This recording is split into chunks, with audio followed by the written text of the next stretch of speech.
ઉપલેટાના ward number 9માં ચાલી રહેલી ભૂગર્ભ ગટરની કામગીરી દરમિયાન અચાનક પીવાના પાણીની પાઇપલાઇન તૂટી પડતા 50 જેટલા ઘરોમાં જળસંકટ સર્જાયું હતું। આ બાબતે નગરસેવક રજાક હિંગોરાએ પાલિકામાં રજૂઆત કરતા પ્રમુખ વર્ષા ગજેરા તાત્કાલિક ઘટના સ્થળે દોડી ગયા હતા। પ્રમુખે અધિકારીઓને કડક સૂચના આપી યુદ્ધના ધોરણે 60 ફૂટ નવી લાઇન નખાવીને ખોરવાયેલા પાણીના જોડાણો પુનઃસ્થાપિત કરાવ્યા હતા। પાલિકાની આ ત્વરિત કામગીરીને કારણે દરબારીવાડા અને ધારારના ડેલા વિસ્તારના રહેવાસીઓને પાણીની સમસ્યામાંથી મોટી રાહત મળી છે। હું રજાક ઓસમાન હિંગોરા ઉર્ફે બાવલો વોર્ડ નંબર 9 નો માજી સૂત્રે સભ્યો। ચાલુ ટર્મના મારા દીકરાની પત્ની સૂત્રે સભ્યો છે રેશમા રિયાજ હિંગોરા।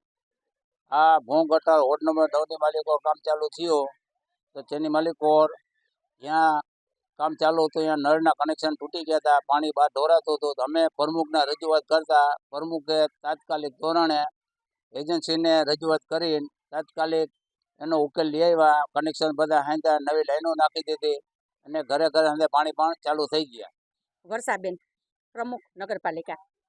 આજે 9મા વોર્ડમાં ભૂગર્ભનું કામ અને નળ સે જલનું કામ ચાલી રહ્યું છે ત્યારે 9મા વોર્ડમાંથી રજાકભાઈનો મેસેજ આવેલો કે બેન અહીંયા પાણીની લાઈન ડેમેજ થોડીક થઈ છે, તો આપણે કોન્ટ્રાક્ટરને જાણ કરતા તાત્કાલિક ધોરણે બધી જ લાઈન નવી એને નાખી દીધી પાણીની લાઈન, અને નિકાલ તરત એને પાણીની લાઈનનો આપણને પ્રશ્નનો નિકાલ કરી દીધો।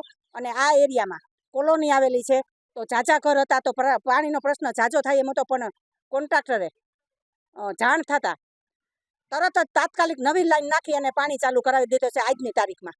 અને ભૂગર્ભનું કામ પણ સરસ રીતે આવે છે। આ લોકો, આ એરિયાના લોકો બહુ જ ખુશાલ મનાવે છે કે આવું કામ તો તાત્કાલિક અમે કરી દીધું, તો આજે બહુ જ ખુશ છે।